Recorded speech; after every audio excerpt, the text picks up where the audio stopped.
Getting started with Phidgets. Hi, I'm Karen and I created this video for Georgia College and State University. In this video, we'll discuss getting started with Phidgets. We'll look at everything from downloading the Phidget drivers to your computers, extracting the Phidget jar files, and finally writing your own Phidget code. Download and install the Phidget driver by going to www.phidgets.com, selecting the Drivers tab, and select the installer for your machine. Once downloaded, you should see the Phidgets icon on your status bar to indicate success. Next, you'll want to download and install the Phidget Framework jar file.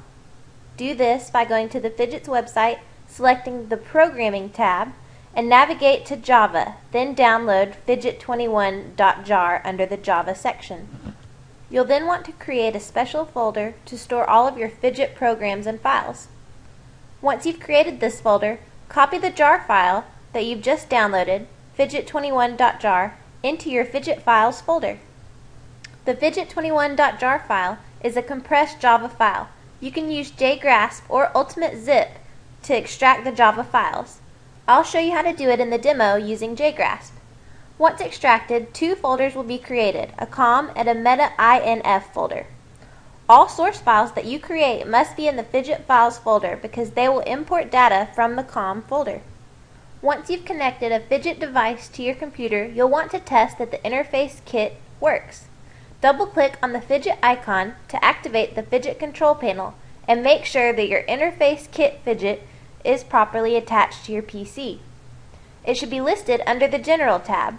However, if you do not see it listed, you could troubleshoot by going to the Web Service tab, set Startup Type to Automatic, and press Start. You may have to detach the interface kit from your USB port and reattach after Web Service status is running. Once the Phidget Control Manager shows that your device is connected, you can double-click on the device name.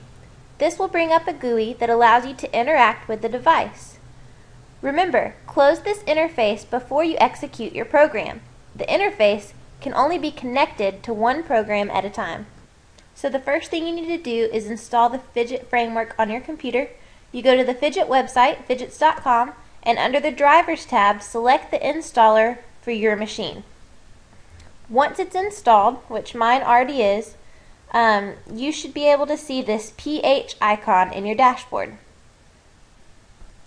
Once you have that properly installed, you need to create a special folder in your computer.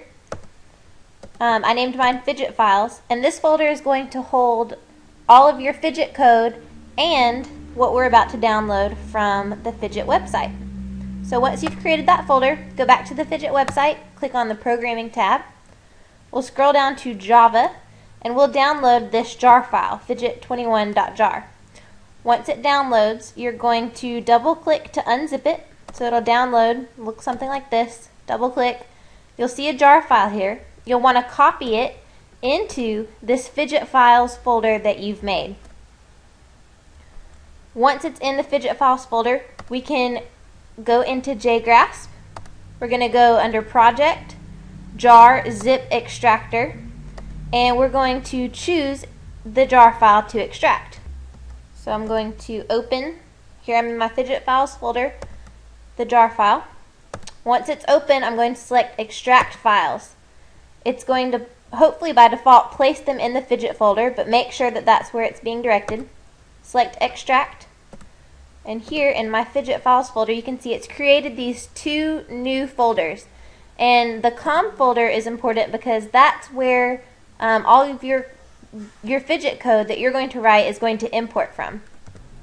So now I have a couple of Phidgets attached. I have one servo and an interface kit with one touch sensor attached. So I'm going to go to the Phidget control panel, double click it, and this little box should pop up. And you can see here that I have a servo and an interface kit connected. So that's good. That tells us that everything is properly connected. So now let's test it out and see if it works. So I'm going to go to my servo motor, and for position, right now it's at 61 degrees. It usually goes from about 25 degrees. This one might go all the way down to 0 to 180. So if you listen closely, I'm going to change my position. goes to 0 all the way to 180. Let me show you what that looks like. So here's the servo that's connected to my computer right now. It says 0 degrees, and there it is moving to 180 degrees. So now let's exit out of the servo panel and let's go look at our interface kit. So there's 7 different inputs. Mine's plugged into the first one, so that's why this number is different. And when I touch my touch sensor, that's what I'm using, this number should change. So I'm going to touch it. It changes to 0. I let go, and it changes back to 998. So now I'll show you what that looks like. Here's my interface kit, and you can see that my thing is plugged into the first hole, so at 0. Here's my touch sensor, and I'm touching it. My value is going to 0, let go, 998. Now that you have everything working, you'll want to look up the Phidget Java documentation. Look for this Phidget website. That's the correct one. Here you'll see all the classes, all the different Phidget devices that you could have. Here's our interface kit Phidget that we're using. Here's our servo Phidget that we're using. And for each one you'll see all the methods associated with it. We'll take a quick look at a sample Phidget code. We're just going to import the Phidget packages, declare my class, declare my main method, declare objects for the kinds of devices that I'm using. Anytime you do anything with your Phidgets, you'll want to enclose it in a try-catch block. That way you catch any exceptions.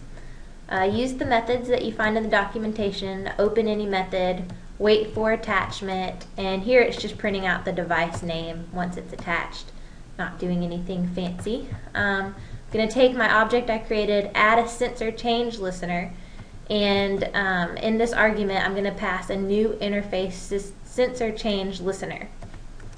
This is a method that I actually will have to define later on in my code. Here I'm just catching any exceptions, any Phidget exceptions. And then I have another try-catch block for my servo. I do the same thing, open any, wait for attachment, print out the number. I try to set a position, and this try-catch block is enclosed inside the other try-catch block for the servo. Here's my catch to catch any exceptions. And then here is my interface sensor change listener, and it implements sensor change listener. And this is for my interface kit Phidget. So if I touch my touch sensor, it'll generate one of these events, go in here, get the index, get the value, and print it out. Real simple example. I'll compile it, and this again is saved in my Phidget files folder. Run it. You heard my servo move. It's going to print out everything about the interface kit Phidget, waiting for server attachment. They both connected successfully. We didn't get any errors. So it printed out the serial number and the name of the device here. And you'll notice that it never printed out anything for my sensor change listener. And that's because right now I just have a very simple program. So when it runs, I don't have enough time to push the touch sensor. Once you have it running in your JFrame, you'll be able to print out these kind of things. I hope you found this video beneficial, and good luck writing your own Phidget programs.